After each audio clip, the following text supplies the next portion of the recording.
I remember the exact moment they decided I was nothing. It was when my daughter-in-law leaned toward a stranger at my husband's funeral and said, "She'll be fine. She doesn't have much to worry about financially anyway." As if I were some distant acquaintance instead of the woman who had built that life from the ground up. I stood there in my black dress, the one Harold always said made me look dignified, my hands folded neatly in front of me as people I had known for decades walked past without quite knowing where to place me, offering polite smiles that didn't reach their eyes. The church smelled of lilies and polished wood, and the soft murmur of voices filled the space like a performance I hadn't been invited to rehearse for. And yet somehow I was expected to play my role without missing a beat. I didn't correct her. I didn't interrupt. I didn't even look in her direction. Instead, I adjusted the sleeve of my coat and kept my gaze on the casket because I knew something she didn't, something none of them did, and that knowledge sat quietly inside me, steady and unshaken. It had been 42 years with Harold, 42 years of shared mornings, quiet dinners, business decisions made at the kitchen table, and long drives where we talked about everything from interest rates to what kind of life we wanted to leave behind. People saw him as the successful one, the man who built an empire from nothing, but they never saw the nights we spent going over numbers together, the risks we weighed side by side, the sacrifices we made when there was no guarantee any of it would work. And now, standing there as they whispered about what would happen to me, I realized they had already written their version of my future without ever asking me a single question. Vanessa moved gracefully through the crowd, her black dress tailored perfectly, her voice soft but confident as she greeted guests and accepted condolences, positioning herself as the center of everything, as if she had always belonged there more than I did. I watched as she guided people toward the front rows, subtly redirecting them, and when I noticed that the seat beside Harold's casket was no longer meant for me, I felt a small, quiet shift inside my chest. Not shock, not even anger, just recognition. Michael stood near her, nodding when she spoke, his hand occasionally resting on her back as if he were taking his cues from her. And when our eyes met for a brief second, he looked away too quickly, like a man who already knew he had chosen a side. "Mom," he said later, his voice low, almost apologetic. "Vanessa's handling most of the arrangements. It's just easier this way." Easier. I repeated that word in my mind as I nodded slowly, as if I understood, as if I agreed, when in truth I was measuring the distance between the son I had raised and the man standing in front of me now. I let them believe it. I let them believe I was overwhelmed, that I didn't understand the legal details, that I needed them to guide me through what came next. It was remarkable how quickly people adjusted their perception of you once they thought you had nothing left to offer. Conversations shifted around me. Decisions were made without me. And at one point, I overheard Vanessa telling someone that they were already looking into simplifying things financially. Her tone careful but unmistakably confident, as if the future had already been transferred into her hands. I said nothing. I simply listened. Because the truth is, silence has a way of revealing far more than words ever could, and every assumption they made, every quiet dismissal, every carefully disguised insult only confirmed what I had already begun to see. Harold had always been meticulous, almost obsessively, so when it came to protecting what we built, and in the weeks before he passed, there had been conversations, quiet ones, deliberate ones, that I now understood in a way I hadn't fully grasped at the time. "If anything ever happens," he had said one evening, his voice calm but firm, "trust what I've already put in place." I didn't need to look at any documents that day to know what he meant. I didn't need a lawyer to explain it to me. I could feel it in the way people spoke around me, in the way they excluded me, in the way they assumed I was no longer a factor. They thought the story had already ended for me. They thought everything that mattered had been buried with him. And I let them believe that, because sometimes the most powerful position you can hold is the one no one else realizes you're in. And as I stood there beside my husband's casket, listening to them quietly plan a future that didn't include me, I understood something with absolute clarity. They weren't preparing to take control of my life. They were walking straight into a reality they didn't even know existed. And for now, I would let them keep talking. I did not leave the church with them when the service ended. I stayed behind, long after the last handshake had been offered and the final bouquet had been adjusted, standing in the quiet that followed once the performance was over.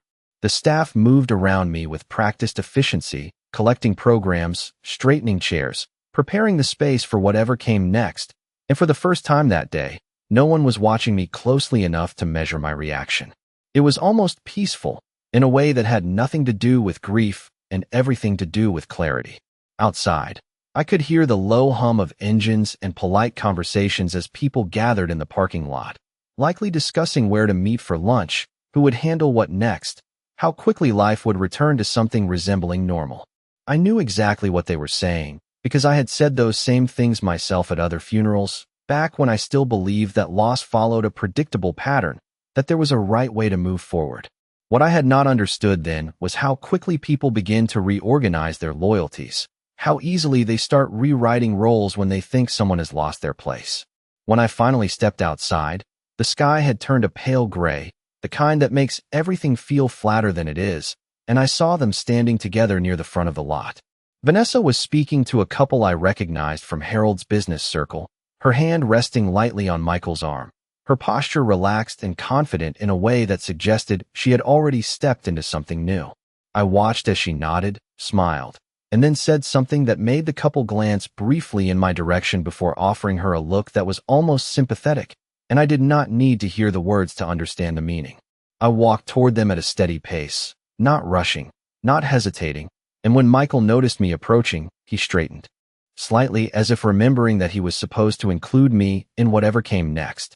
"We were just talking about the house," he said, his voice careful, like he was choosing each word before letting it out. "There are going to be a lot of things to sort through." I nodded once, slowly, as if I had not already spent the past several hours listening to those exact conversations unfold around me. "There always are," I replied, my tone even, giving nothing away. Vanessa offered me a small, composed smile, the kind that looked appropriate from a distance but felt different up close. "Do not worry," she said gently, as if she were reassuring someone much more fragile than I was.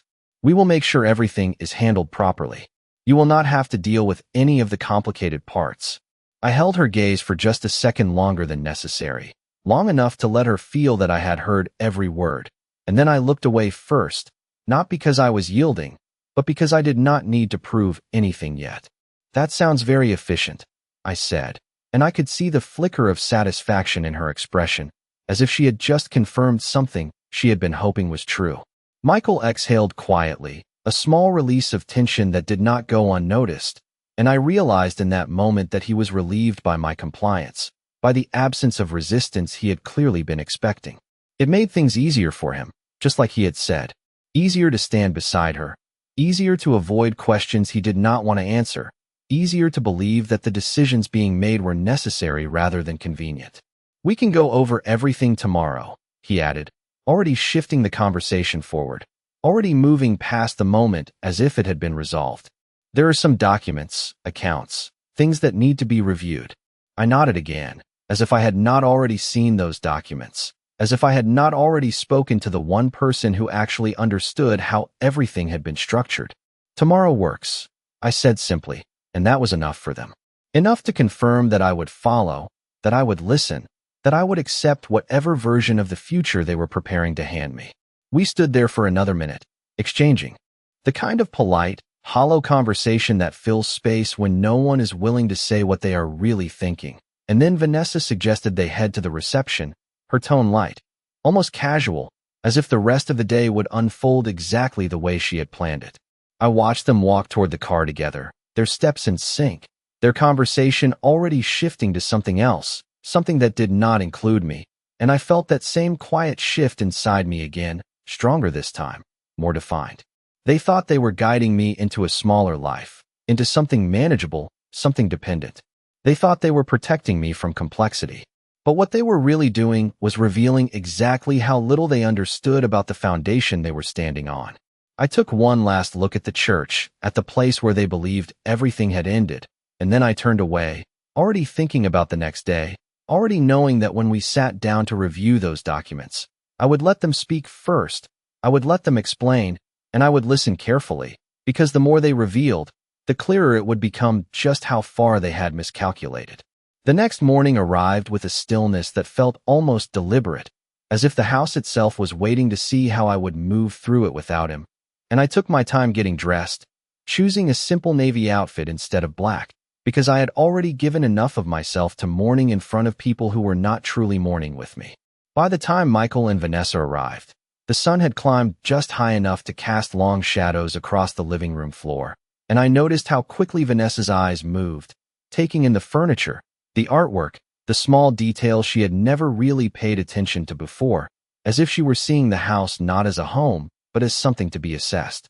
"We brought coffee," Michael said, holding up a cardboard tray like an offering, and I accepted it with a polite nod, setting it on the table between us while they took their seats without waiting to be invited, already settling into a rhythm that assumed ownership of the space. Vanessa opened her leather folder almost immediately, her movements precise and practiced, and I realized she had prepared for this conversation in a way that had nothing to do with grief and everything to do with control. "We thought it would be best to go over a few things now," she began, her voice calm, professional, the tone of someone who believed she was simplifying a situation for everyone involved.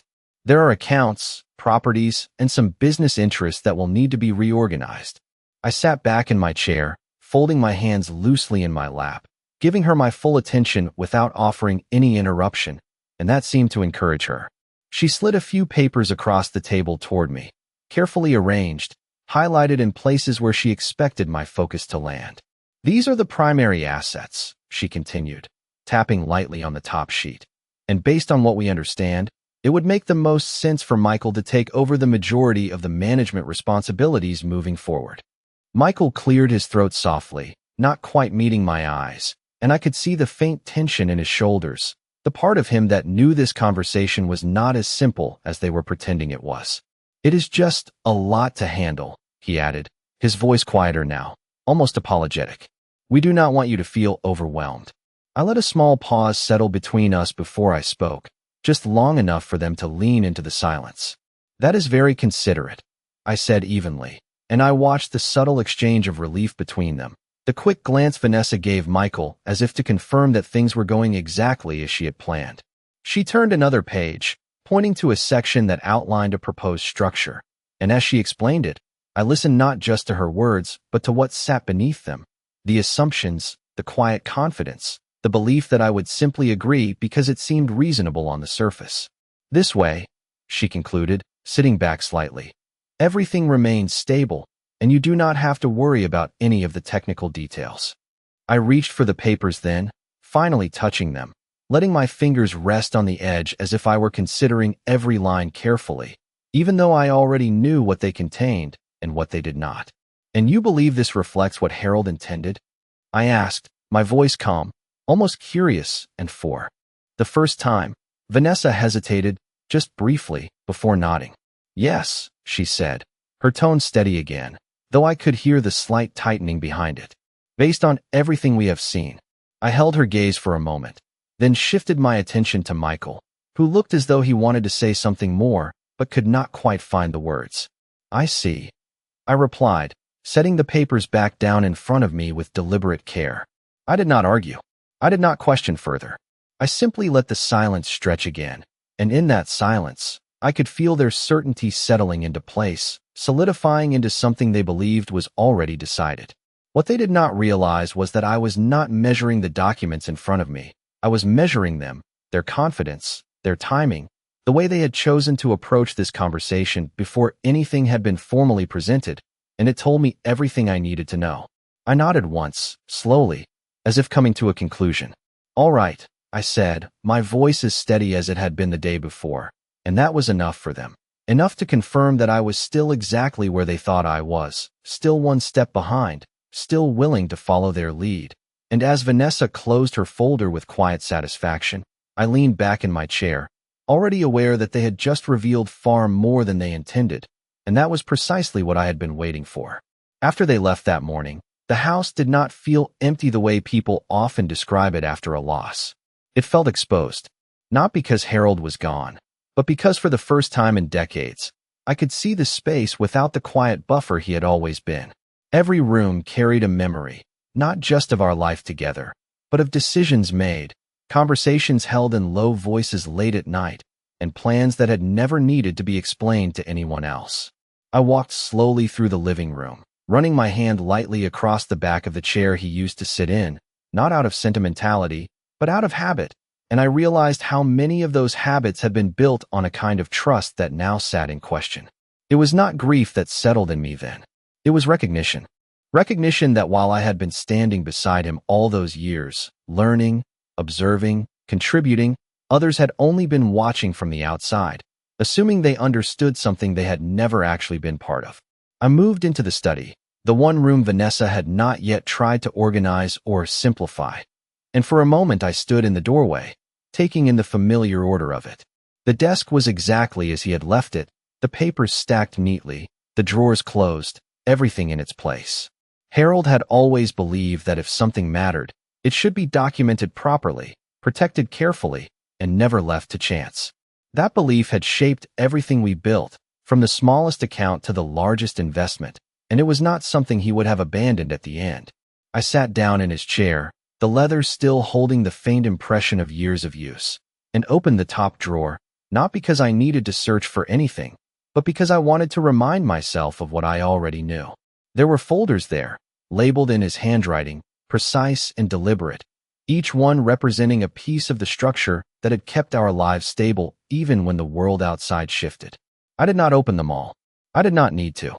I already understood the system, the way everything connected, the way authority had been assigned and protected long before anyone else thought to question it. What struck me most was not the presence of those documents, but the absence of doubt. He had not left anything unfinished. He had not left anything exposed. And yet, somehow, Michael and Vanessa had convinced themselves that what remained was simple, manageable, something they could step into without resistance.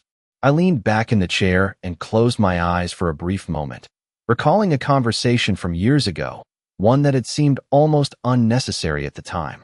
We had been sitting at this same desk, reviewing something routine, when Harold had paused and said, "People always assume they understand what they see on the surface. That is why you never leave the real structure on the surface." I had nodded then, more out of agreement with his thinking than out of any immediate concern, but now those words carried a different weight. He had not been speaking about business alone. He had been speaking about people, about how quickly they make decisions based on incomplete information, how confidently they move forward when they believe there is nothing left to uncover. I opened my eyes and looked around the room again, seeing it not as a place of memory, but as a place of continuity. Nothing here had changed in any way that mattered. The only thing that had changed was the perception of those who believed they were now in control. I stood up slowly, closing the drawer with a soft click, and as I did, I felt that same steady certainty settle into place again. Vanessa had been very careful in how she presented her plan. Michael had been very careful in how he supported it. But neither of them had asked the one question that would have mattered most. Not once had they asked what Harold had already done. Not once had they asked what authority remained, or where it truly sat. They had assumed that silence meant absence, that my lack of resistance meant agreement, and that assumption had given them a confidence they had not earned. I walked back into the living room and picked up the coffee cup Michael had left behind, still half full, and carried it to the kitchen. The gesture was small, ordinary, but it grounded me in a way that felt deliberate. Life was continuing, whether they understood it or not, and I would let them continue believing exactly what they believed, at least for now. Because the truth was not something that needed to be rushed. It was something that revealed itself at the right moment, when the contrast between expectation and reality was sharp enough to be undeniable. And when that moment came, I would not need to raise my voice, or argue, or prove anything at all. I would simply show them what had been there all along, hidden in plain sight, waiting for the moment they had just set in motion themselves. I did not call anyone that day, not the lawyer, not the bank, not even the one person I knew would answer without hesitation, because there is a difference between acting and preparing, and I had learned long ago that preparation is where real control begins. Instead, I spent the afternoon doing something far more valuable. I replayed every word Vanessa had said, every assumption she had made, every quiet confidence she carried into that room, and I mapped it carefully against what I already knew to be true. It was not the content of her plan that interested me. It was the structure of her thinking, the way she believed authority transferred simply because someone was no longer present to exercise it. The way she treated complexity as something that could be reduced to convenience.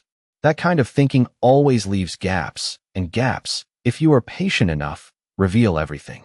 By the following morning, the first sign appeared exactly where I expected it would.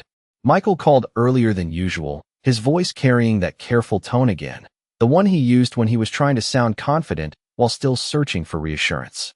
"Mom," he said, "we were reviewing a few of the accounts this morning, and there are some things that are not as straightforward as we thought."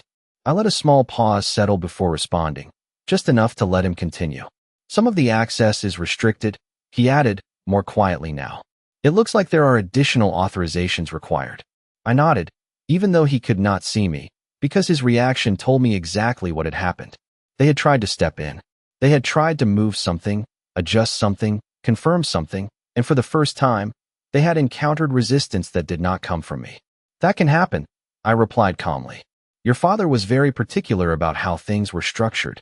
There was another pause, longer this time, and I could almost hear the shift in his thinking, the realization that what he had assumed was simple might not be simple at all. "Vanessa thinks we should bring in a financial advisor," he said, and there it was again, her presence shaping the next step, guiding the response before he could form his own. "Someone who can help us sort through the details." I walked to the window as he spoke, looking out at the street where everything appeared exactly as it always had, unchanged, predictable, unaware of the quiet adjustments taking place behind closed doors. "That sounds reasonable," I said, because it was, at least from their perspective, and I had no intention of interrupting the path they were choosing. The more they tried to understand it from the outside, the clearer it would become that they did not have the access. They believed they had.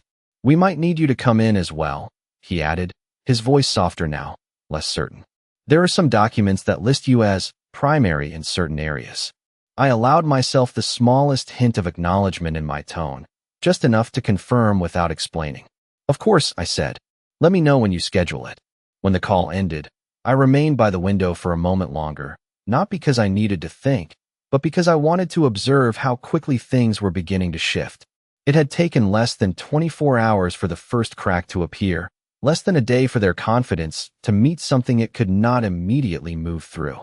I could imagine Vanessa's reaction, the slight tightening in her posture, the way she would lean forward, asking for more details, pushing for clarity, trying to regain control by increasing pressure. That was her pattern. Direct when she believed she had authority, strategic when she felt it slipping. What she did not yet understand was that this was not a matter of resistance she could overcome by pushing harder. This was structure, and structure does not respond to pressure. It responds to authority. I turned away from the window and walked back into the living room, the same quiet space that had held so many conversations before, and I felt that same steady certainty settle into place again. They were beginning to see it now, just the edges, just enough to recognize that something was different from what they had expected. But they still believed they were close to understanding it, that with the right advisor, the right documents, the right explanation, everything would fall into place. And I would let them continue believing that, because the moment of realization is always more powerful when it arrives naturally, when it is not forced, when it unfolds in front of someone who thought they were already in control.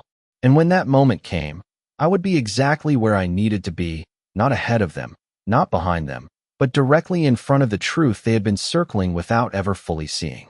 The meeting was scheduled for 2 days later in a glass-walled office downtown, the kind of place designed to make everything feel transparent while quietly controlling what could actually be seen. And when I arrived, Vanessa was already there, seated upright with her folder open in front of her, her posture composed but tighter than it had been before, while Michael stood near the window, his attention shifting between the street below and the documents on the table, as if he were trying to orient himself in a space that no longer felt as certain as it once had.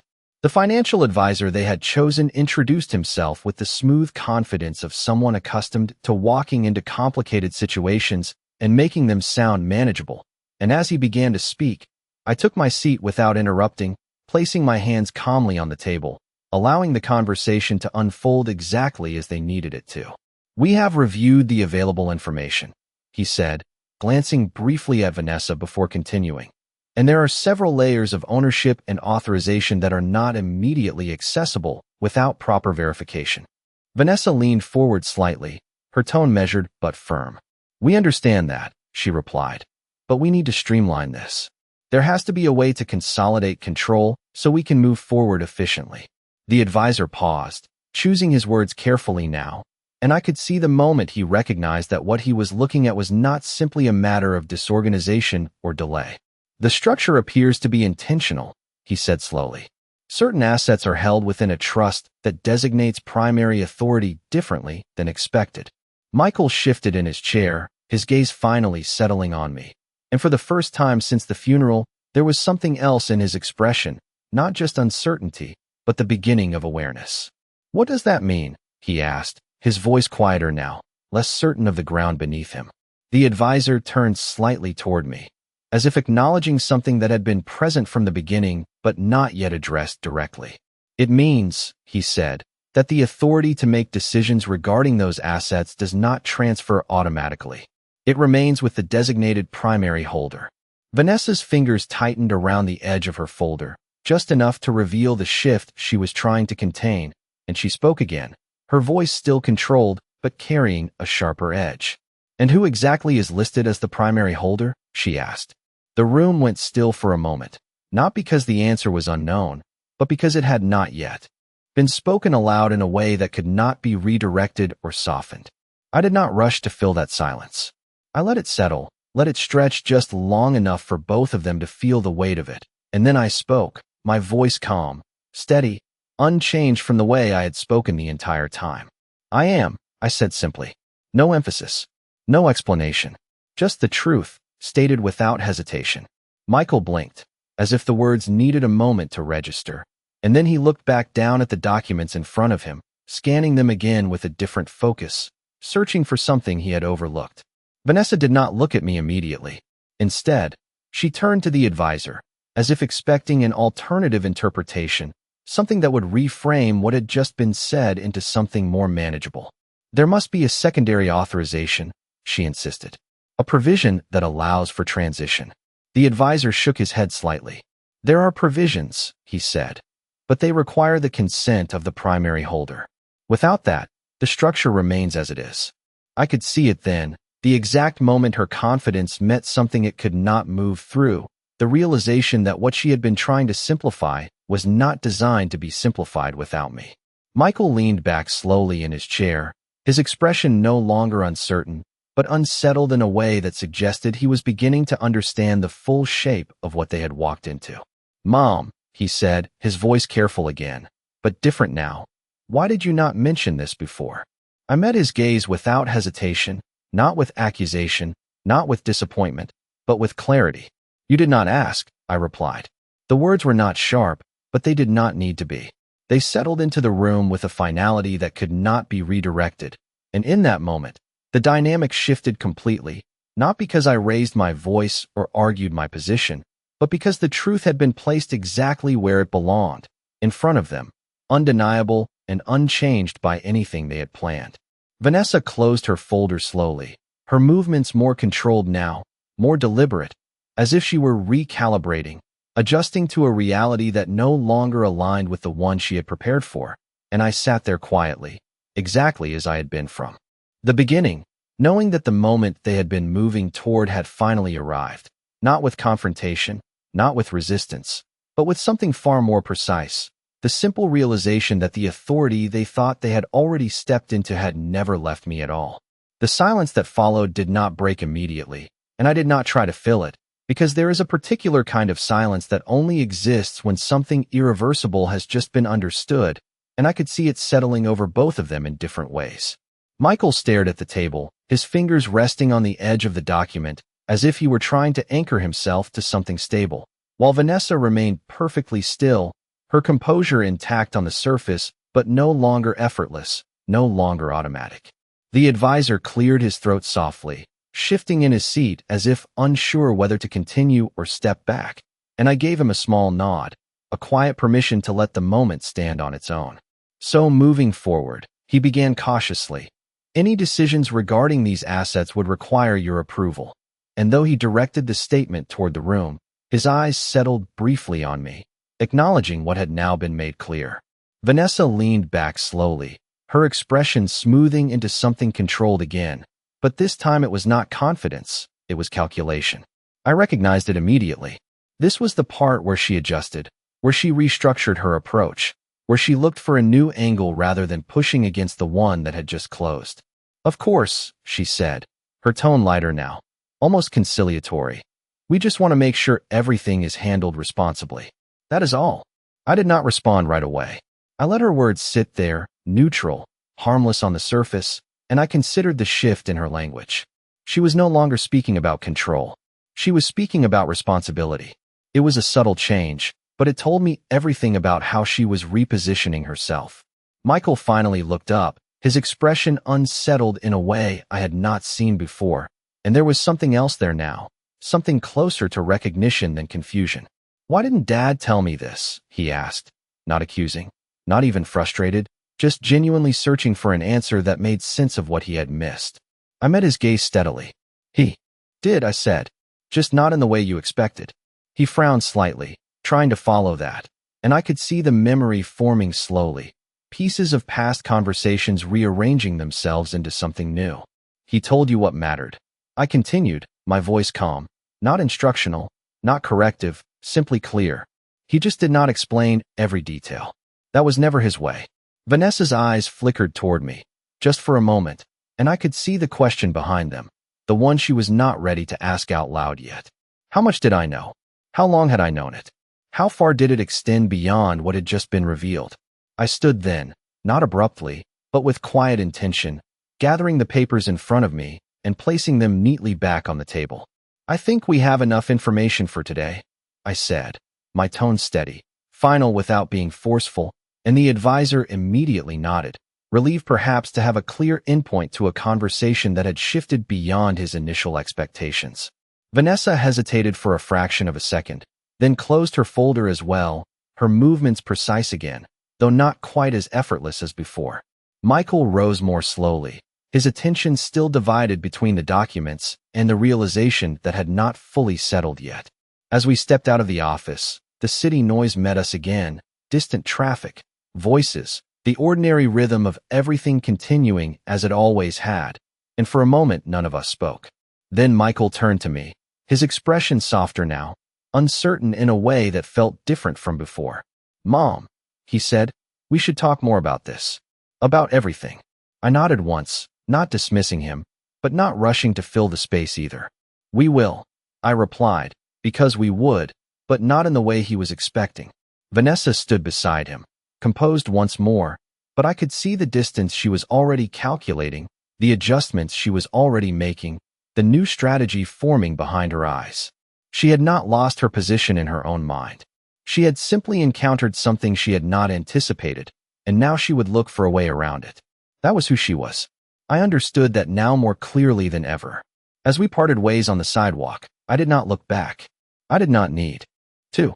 The shift had already happened, not in the documents, not in the structure, but in their understanding of it. They had walked into that room believing they were stepping into control. They walked out knowing that control had never moved at all. And the most important part was this: I had not taken anything from them. I had not argued. I had not demanded. I had simply allowed them to see what had been there from the beginning, unchanged, waiting for the moment they would finally look closely enough to recognize it. The days that followed did not explode into confrontation the way most people would expect. There were no raised voices, no dramatic accusations, no sudden collapse of what had been carefully constructed. Instead, there was something far more revealing, a quiet unraveling that happened in small, precise moments, the kind that only become visible when you know exactly where to look. Michael began calling more often, but the tone had changed. He no longer spoke as though he were informing me of decisions that had already been made. He asked questions now, careful ones, testing the edges of what he thought he understood. "Mom, do you know how many accounts are actually tied to the trust?" he asked one evening, his voice steady but carrying an undercurrent of uncertainty. I did not answer immediately. I let the silence stretch just long enough for him to hear it, for him to feel the difference between what he knew and what he was beginning to realize he did not. "Enough," I said simply, and that was all he needed to hear. Vanessa, on the other hand, did not call. She shifted to something else entirely. Emails. Structured, polite, carefully worded messages that suggested collaboration while quietly probing for access. I read every one of them without responding right away. She was asking for details now, specific ones, phrased as if she were trying to assist, but each question revealed the same thing. She still believed there was a way to navigate around me if she could just find the right angle. I recognized the pattern immediately. It was not about understanding. It was about control, repositioned into a different form. I answered only what was necessary, and nothing more. We should review the full portfolio together. One of her messages read. It would be helpful to align on all assets moving forward. Align. That was the word she chose now. Not manage. Not take over. Align. I set the phone down without replying, because alignment only works when both sides stand on equal ground, and she had not yet accepted that we did not. By the end of the week, the second crack appeared. It was smaller than the first, but more telling. A request had been submitted through one of the institutions Harold had worked with for years, a routine inquiry on the surface, something that would have gone unnoticed if I had not been expecting it. It was denied. Not delayed. Not redirected. Denied. The reason was simple. Authorization mismatch. I received the notification before Michael did, before Vanessa even realized it had been processed, and I sat with it for a moment, not because I was surprised, but because I wanted to feel the weight of it settle exactly where it belonged. This was not resistance. This was structure holding its place. Later that afternoon, Michael called again, this time without the careful tone, without the measured distance he had been maintaining. "Mom, something was blocked," he said, and there was no attempt to disguise it now. We tried to confirm one of the accounts, and it did not go through. I could hear Vanessa in the background, not speaking, but present, listening, waiting. "Yes," I said calmly. "That can happen." He exhaled, a quiet sound that carried more than frustration. It carried realization. It said authorization mismatch, he continued. "That means," he did not finish the sentence. He did not need to. "It means you are beginning to see how it is structured." I replied, not unkindly, not with judgment, just with clarity. There was a long pause after that, and for the first time since this began, he did not try to fill it. Vanessa did not step in either. There were no immediate corrections, no attempts to redirect the conversation, and that silence told me more than anything they could have said. They were no longer trying to move around me. They were trying to understand where I stood. I walked back into the study after the call ended, the same room that had held so much quiet certainty before any of this began, and I stood there for a moment, looking at the desk, the folders, the structure that had never shifted. Only waited. This was not about taking anything back. It never had been. It was about allowing them to see what had always been there, what they had overlooked because they believed it did not matter. And now, slowly, piece by piece, that belief was dissolving, replaced by something far more difficult to ignore, the realization that the ground they thought they were standing on had never been theirs to claim. The final shift did not arrive with a dramatic moment or a sudden confrontation. It arrived quietly, almost imperceptibly, in the way people begin to speak differently when they understand they are no longer in control of the outcome. Michael came by the house 3 days later, not with documents, not with a plan, but with something far less structured, something far more honest. He stood in the doorway for a second longer than usual, as if he was unsure whether he still had the right to walk in without asking. And when I stepped aside to let him enter, I could see that the certainty he had carried just a week before had been replaced by something more fragile, something that required acknowledgement rather than assumption. "I think I misunderstood a lot of things," he said after a moment, his voice low, not defensive, not even apologetic yet, just clear. I did not interrupt him. I did not correct him. I simply waited, because this was not a moment that needed to be guided. It needed to be reached. He looked around the room slowly, taking in the same details he had seen his entire life, but now with a different awareness, as if he were seeing the structure beneath the surface for the first time. "I thought I was stepping in to help," he continued, "but I was actually stepping into something I did not understand." I nodded once, not to confirm or deny, but to acknowledge that he had finally arrived at the right question.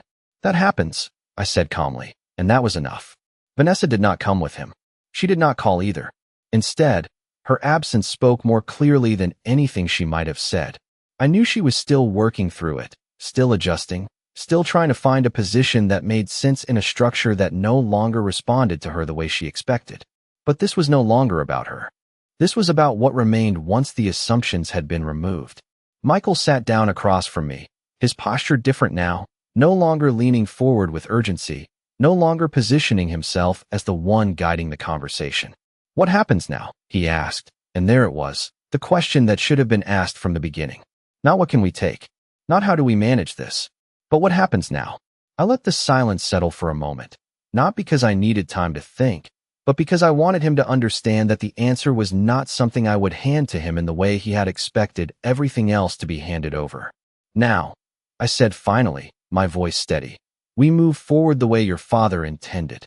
He exhaled slowly, as if something inside him had finally aligned, and for the first time since all of this began, there was no tension in that silence, only understanding. Outside, the afternoon light shifted across the room, steady, unchanged, the same way it had done every day for years, indifferent to who believed they controlled anything at all. I stood then, not to end the conversation, but to move it into something more real, something grounded in action rather than assumption, and I walked toward the study, knowing he would follow. He did, without hesitation this time. As we stepped into the room, I paused at the desk, placing my hand lightly on the surface, not as a gesture of possession, but as a reminder of continuity. "Everything you need is here," I said, not as an invitation to take over, but as an acknowledgement that access had never been the issue. Understanding had been. He nodded, slower now, more deliberate, and I could see that he was no longer trying to move ahead of the structure. He was beginning to move within it. And that was the difference. That was always the difference. I did not need to raise my voice. I did not need to prove anything. The truth had done that for me, exactly as it was meant to. And as I stood there, watching the shift settle fully into place, I understood something with complete clarity. They had believed I was standing at the edge of everything we had built, waiting to be guided out of it. But I had never been at the edge. I had always been at the center, exactly where Harold had left me, exactly where I had always been, whether they recognized it or not.